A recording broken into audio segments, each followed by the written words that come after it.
യേശു തന്റെ പരസ്യ ശുശ്രൂഷയ്ക്കിടയിൽ പലപ്പോഴും പല വിഷയങ്ങളിലും അന്നത്തെ മത നേതൃത്വവുമായി ഏറ്റുമുട്ടിയിരുന്നു. അതിലേറ്റവും പ്രാധാന്യമർഹിക്കുന്നത് ശബ്ബത്തിൽ സൗഖ്യമാക്കുന്നു എന്നതാണ്. ദൈവം തന്റെ 6 ദിവസത്തെ സൃഷ്ടികർമ്മങ്ങൾക്ക് ശേഷം 7-ാം ദിവസം വിശ്രമിച്ചു എന്ന് ഉൽപ്പത്തി പുസ്തകത്തിൽ കാണുന്നു. 7-ാം ദിവസം യഹോവയ്ക്ക് ശബ്ബത്തായി ആചരിക്കണമെന്നും ശബ്ബത്ത് ദൈവവും ഇസ്രായേലും തമ്മിലുള്ള ഉടമ്പടിയാണെന്നും പുറപ്പാട് പുസ്തകം വിശദീകരിക്കുന്നു. മോശെ മുഖാന്തരം നൽകപ്പെട്ട 10 കൽപ്പനകളിലും ശബ്ബത്ത് നാളിനെ ശുദ്ധീകരിപ്പാൻ ഓർക്ക എന്ന് പറയുന്നുണ്ട്. എന്നാൽ മത നേതാക്കൾ നിയമങ്ങൾക്ക് അതർഹിക്കുന്നതിനേക്കാൾ പ്രാധാന്യം നൽകുകയും മനുഷ്യ നന്മയ്ക്കായി ദൈവം നൽകിയ കൽപ്പനകളെ തങ്ങളുടെ ഇഷ്ടാനുസരണം വ്യാഖ്യാനിച്ച് ന്യായപ്രമാണത്തോട് ബാഹ്യമായ ഭക്തി പ്രകടിപ്പിക്കുകയും ജനങ്ങളിൽ നിയമങ്ങൾ അടിച്ചേൽപ്പിക്കുകയും ചെയ്തു വന്നു.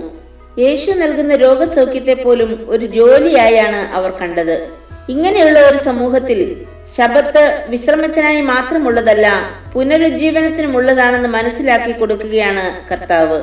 നിയമങ്ങളുടെ കർശനമായ പാലനത്തെക്കാൾ മനുഷ്യ നന്മയ്ക്കാണ് പ്രാധാന്യം നൽകേണ്ടത് എന്ന് വ്യക്തമാക്കുകയാണ് വിശുദ്ധ ലൂക്കോസ് എഴുതിയ സുവിശേഷം 13-ാം അധ്യായം 10 മുതൽ 17 വരെയുള്ള വേദഭാഗത്തിലൂടെ. തന്റെ ദൗത്യ പൂർത്തീകരണത്തിനായി ഗലീലയിൽ നിന്നും യെരുശലേമിലേക്കുള്ള യാത്രക്കിടയിൽ ഒരു ശബ്ബത്തിൽ ഒരു പള്ളിയിൽ എത്തിയതാണ് കർത്താവ്. ഉപദേശം നൽകുന്നതിനിടയിൽ 18 സംവത്സരമായി ഒരു രോഗാത്മാവിനാൽ ബാധിതയായ കൂനിയായ ഒരു സ്ത്രീയെ കാണുന്നു. അനേകം ആളുകൾക്കിടയിൽ ശാരീരിക പരിമിതികളുള്ള ഒരുവൾ. ശാരീരികമായും മാനസികമായും വൈകാരികമായുമൊക്കെ വെല്ലുവിളി നിറഞ്ഞ ജീവിതമാണ് അവളുടേത്. ഒരുപക്ഷെ സ്വന്തം പേര് പോലും മറന്നിരിക്കാം അവൾ. കൂനി നടക്കുന്നതിനാൽ അവൾക്ക് നേരെ നോക്കാനാവില്ല. കാഴ്ചപ്പാടുകളിലും വ്യത്യാസം വന്നിരിക്കാം. ആകാശ കാഴ്ചകളും വർണ്ണങ്ങളും നഷ്ടമായവൾ. മറ്റുള്ളവരുമായുള്ള ബന്ധത്തിൽ പോലും ഒരകലം വന്നിരിക്കാം. ചുറ്റുമുള്ളവരുടെ കളിയാക്കലുകളും സഹതാപ പ്രകടനവും അപമാന ഭീതിയുമൊക്കെ സമൂഹത്തിൽ നിന്നും അവളെ അകറ്റി നിർത്തി എന്ന് കരുതാം. എങ്കിലും എളിയവനെ ആദരിക്കുന്ന ദൈവം തന്നെയും കടാക്ഷിക്കും എന്നൊരു ചിന്ത അവളിലുണ്ടായിരുന്നു. എന്തെല്ലാം പ്രതികൂലങ്ങൾ ഉണ്ടെങ്കിലും മുടങ്ങാതെ പള്ളിയിലെത്തിയിരുന്നു അവൾ.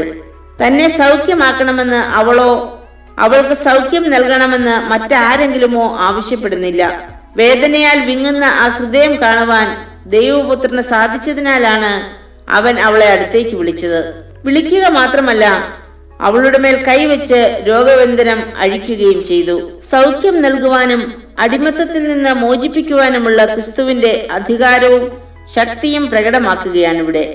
സൗഖ്യം പ്രാപിച്ച സ്ത്രീ ദൈവത്തെ മഹത്വപ്പെടുത്തുന്നു. 18 വർഷങ്ങൾക്ക് മുൻപ് നഷ്ടമായ കാഴ്ചകളും ബന്ധങ്ങളുമെല്ലാം അവൾക്ക് തിരികെ ലഭിക്കുന്നു. അവളുടെ കാഴ്ചപ്പാടുകൾ മാറുന്നു. ശരീരത്തിന്റെ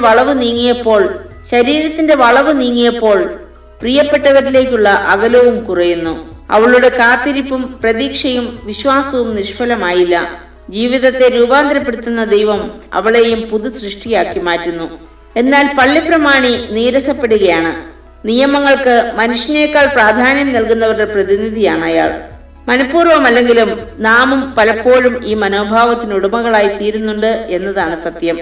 ശബ്ബത്തിൽ സൗഖ്യമാക്കിയത് മാത്രമാകില്ല അയാളെ പ്രകോപിപ്പിച്ചത്. സ്ത്രീ സ്വാതന്ത്ര്യം ഇല്ലാതെ ഇരുന്ന ഒരു സമൂഹത്തിൽ ഒരു സ്ത്രീയെ യേശു മുൻപോട്ട് വിളിച്ച് സൗഖ്യമാക്കുന്നതും ഒരു കാരണമാകാം. മൃഗങ്ങളോട് കാണിക്കുന്ന സഹതാപം പോലും മനുഷ്യനോട് കാണിക്കാത്തതിനെ വിമർശിക്കുന്നുണ്ട് കർത്താവ്. ശബ്ബത്ത് അടിമത്തത്തിന്റെയും നിയന്ത്രണങ്ങളുടെയും ദിവസമല്ല, വിശ്രമത്തിന്റെയും സ്വാതന്ത്ര്യത്തിന്റെയും ദിവസമാണെന്ന് പറയുന്നു. പരമ്പരാഗത യഹൂദ ധാരണകളോടുള്ള വെല്ലുവിളി ഉയർത്തുകയാണ് യേശു. വിശുദ്ധ മർക്കോസ് എഴുതിയ സുവിശേഷം 12-ാം അധ്യായത്തിൽ നിന്റെ ദൈവമായ കർത്താവിനെ നീ പൂർണ്ണ ഹൃദയത്തോടും പൂർണ്ണ ആത്മാവോടും പൂർണ്ണ മനസ്സോടും പൂർണ്ണ ശക്തിയോടും കൂടെ സ്നേഹിക്കണമെന്നും കൂട്ടുകാരനെ നിന്നെ പോലെ തന്നെ സ്നേഹിക്കണമെന്നുള്ളതിനേക്കാൾ വലിയ കൽപ്പന മറ്റൊന്നുമില്ല എന്ന് കർത്താവ് വിശദമാക്കുന്നുണ്ട്.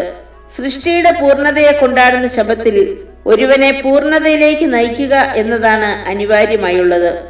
അവളെയും അബ്രഹാമിന്റെ മകൾ എന്ന പദവിയിലേക്ക് ഉയർത്തുമ്പോൾ അവന്റെ ശത്രുക്കൾ നാണിക്കുകയും കർത്താവിന്റെ മഹിമ പ്രവൃത്തികൾ അറിഞ്ഞ ജനം സന്തോഷിക്കുകയും ചെയ്യുന്നു. ചങ്ങലകളെല്ലാം നമ്മൾ സൃഷ്ടിച്ചതാണ്, അത് പൊട്ടിക്കുവാനും നമുക്കേ കഴിയൂ എന്ന് സ്വാമി വിവേകാനന്ദൻ പറഞ്ഞിട്ടുണ്ട്. മനുഷ്യൻ ശബ്ബത്ത് നിമിത്തമല്ല, ശബ്ബത്ത് മനുഷ്യൻ നിമിത്തമത്രേ ഉണ്ടായത് എന്ന് യേശു കർത്താവും ഓർമ്മിപ്പിക്കുന്നു. ഇന്ന് തിരക്കുകളിൽപ്പെട്ട് ഉഴലുന്നവരാണ് അധികവും. ഒരു ചടങ്ങിനു വേണ്ടി ആരാധനകളിൽ പങ്കെടുക്കുന്നവരും വിരളമല്ല. തിരക്കേറിയ ജീവിതത്തിനിടയിലും ശബ്ദത്തിന്റെ ആത്മീയ അനുഭവങ്ങൾ കണ്ടെത്തുവാൻ യേശു നമ്മയും ക്ഷണിക്കുകയാണ്. ദൈവവുമായുള്ള നമ്മുടെ ബന്ധം ഇന്ന് എപ്രകാരമാണ്? ആരാധനയ്ക്കും പ്രാർത്ഥനയ്ക്കുമായി സമയം ചെലവഴിക്കുന്നതിൽ നാം വിമുഖത കാട്ടുന്നില്ലേ? പലപ്പോഴും മതനിയമങ്ങളുടെ ചട്ടക്കൂട്ടിൽ ഒതുങ്ങി നിൽക്കുന്നവരായി അപരന്റെ സൗഖ്യത്തിന് തടസ്സമായി തീരുന്നുണ്ടോ നാമും? നിയമങ്ങളെക്കാൾ മനുഷ്യന്റെ ആവശ്യങ്ങളോട് ക്രിയാത്മകമായി പ്രതികരിക്കുക എന്നതാണ് യഥാർത്ഥ ആത്മീയത എന്ന് പഠിപ്പിക്കുന്നു കർത്താവ്. നമ്മുടെ കാഴ്ചയും കാഴ്ചപ്പാടും എപ്രകാരമുള്ളതാണ് എന്ന് ചിന്തിക്കാം.